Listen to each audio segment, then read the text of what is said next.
Vroom, vroom, vroom.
Damn!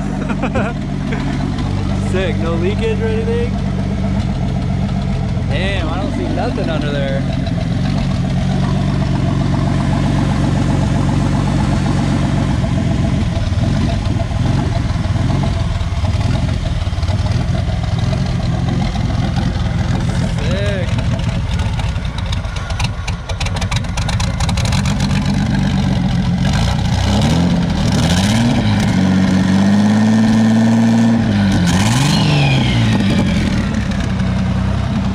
Yeah.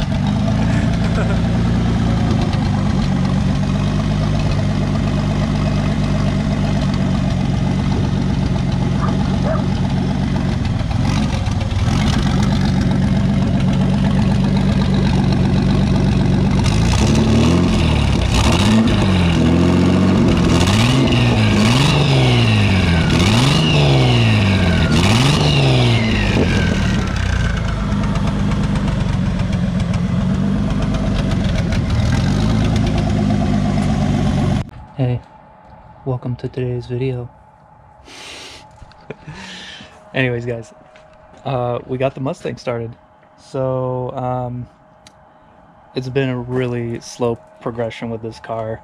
I don't have a lot of time to work on it, and I don't know if you can tell from the video, but it's not fog, that's smoke. It's not fun to be in and work in, you know. But I just figured I would give you guys an update on the project. And God, like, look at this. Look at this.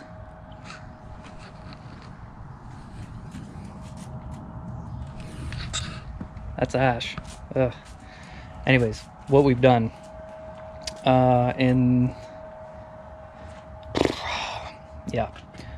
okay, so the one thing we had trouble with is figuring out the oil feed line. I couldn't find a lot of information on guys who had turboed these cars, like where they had got their feed from. Obviously it's going to be the sending unit or like a sandwich plate off the oil filter, but I didn't really want to use a sandwich plate, so we kind of jerry-rigged some fittings together, and I'm going to show you here. So down there you can kind of see we made an elbow, tees off, and whoop, comes right around there. The drain, you can see it's right down here. I'll show you guys from underneath. Right there from the turbo, down in there. So we had to pull the oil pan off to do that, obviously. The trouble with that is it's recommended to either pull the subframe or the transmission. In this case, we did both. I thought the subframe would be easier, but we didn't realize how much we had to drop it, and it was actually quite a bit. So we ended up pulling the tranny, which on this you can unbolt the transmission from the bell housing, which is kind of cool. And then you can just zap the bell housing off. So the owner of this car, he wanted to put a new clutch in it and do a rear main seal. So pulled the transmission and had the subframe out. That made it, I mean, way easier to pull the oil pan. But still a long, dirty job, you know, especially doing this on the ground. So that's kind of what we were working on behind the scenes here. I mean, it's nothing to really film, you know, so instead I just figured I would do this update video. One thing we are working on is the intake system, because the factory airbox has like this big bulky like built-in mass airflow setup like right here, and we want to delete that because it'll probably sit right on the exhaust here. So we disassembled the whole airbox, and we're going to take the actual mass airflow piece and trim it down. Hopefully it'll fit right in here, and then we'll put another coupler on the other side of that. And so we'll have our mass airflow, and then there it is, intake air temp. We'll probably just like plug in somewhere down here, maybe, I don't know. So like I said, we did get this started, and it's running pretty good actually. The first time we started it, it was very rough, and we had actually not plugged in this, which goes right there in the stock intake, so that was a big huge vacuum leak. And then on this side, I don't know if this is a common thing, but I wrapped this in electrical tape. So this had actually rubbed through and created a big vacuum leak right there. And as soon as we fixed that and plugged that PCV valve back into the intake, it ran pretty good. And so now we got the turbo on. We're kind of figuring out piping. So I'm the engineer slash genius who plumbed up this manifold kit, and look at what I did. Look at this. Yeah, so I'm gonna see what I can do with this without cutting the whole thing apart, because as I said in the other videos, this is pretty much all scrap metal that I pieced together, except for this. We bought this and the V-bands, but yeah, we're trying to just see how cheaply we can do this. So this was all stuff that's laying around, and I'm actually out of exhaust, so I don't want to cut and redo all this. So I'm just gonna try and find a tight 90 that'll whoop, do one of those, and then we have two 10-inch fans that we're gonna put down here. Hey. And I also got the intercooler in. Marley, what are you doing? Get out of here. Get out of here.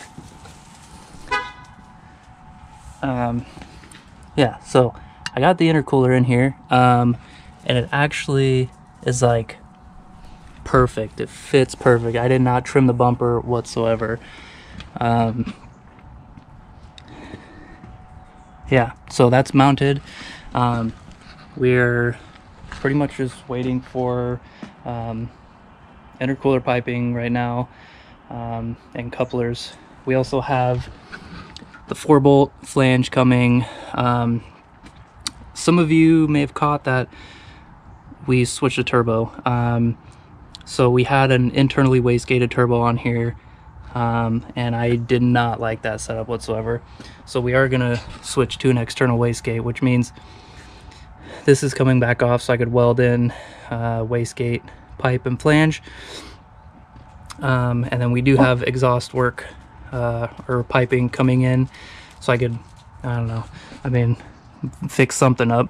I'm gonna come right down in here, try and squeeze it in this spot here. It's gonna be tight, but whatever. We have a wideband coming, and yeah, so right now we're just kind of waiting on parts. Other than that, I mean, we probably could drive it right now, but it's just obnoxious and smells terrible. Yeah, so that's kind of what we've been doing, where we're at with it. And I guess we'll give you an update as soon as the rest of the parts come in, and we make some progress. Obviously, I'm not going to video everything. Yeah, so hopefully this thing makes some power and doesn't blow the first hit, but to be determined. So anyways, guys, I think that's enough rambling. Yeah, I think we'll cut it there. Thanks for watching. Catch you guys in the next video. Peace.